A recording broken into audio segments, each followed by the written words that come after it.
Hey, good Wednesday afternoon, everybody. I'm KHOU 11 meteorologist Tim Pandagius here with your tropical update. We're mainly focused today on Tropical Storm Lee. That's right on the cusp of becoming a hurricane and eventually becoming a major hurricane. Here's its satellite presentation as we look at it on the filter of infrared. And why we use this, especially when it's this far out in the Atlantic Ocean, not near any land observation posts, is we get a good feel for its convective activity, its thunderstorm development based on the temperatures of the clouds. That's what we're doing with the infrared. The colder cloud tops that are indicated here by the shades of black and white, indicating they are developing higher up into the sky, a higher elevation where it is colder, and that indicates to us stronger thunderstorms. Here's the center of Lee right now, and in the last couple of frames here, you really do see a convective pulse of activity indicating it is intensifying, and it has been doing so because it is in an ideal environmental surrounding. It's got all the boxes checked here for a major hurricane in the making.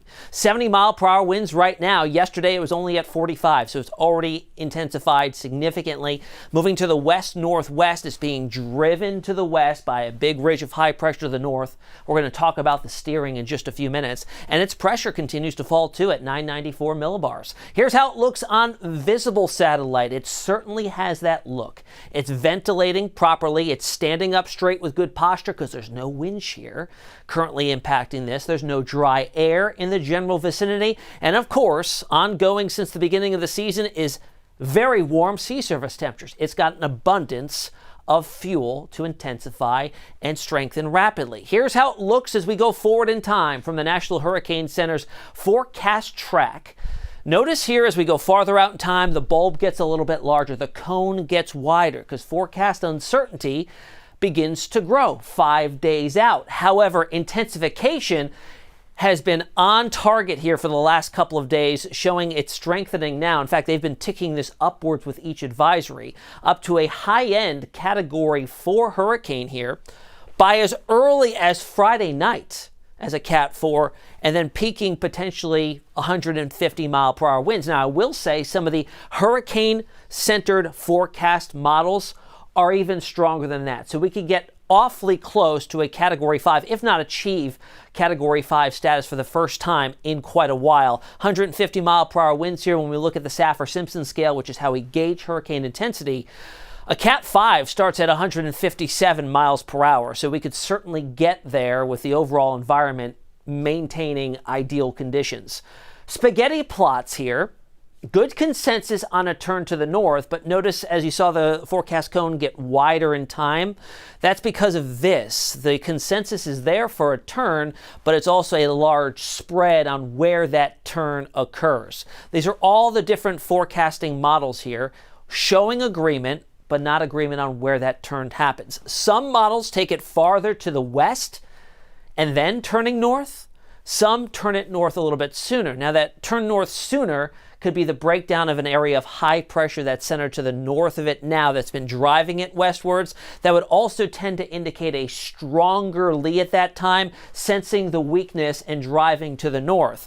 Models that are turning it to the north a little bit later in time, farther off to the west, keep it a little bit weaker for longer, not sensing that weakness and building to the north as quickly. Here's how our two global models see things, the GFS and the European, stopping it here by Tuesday of next week.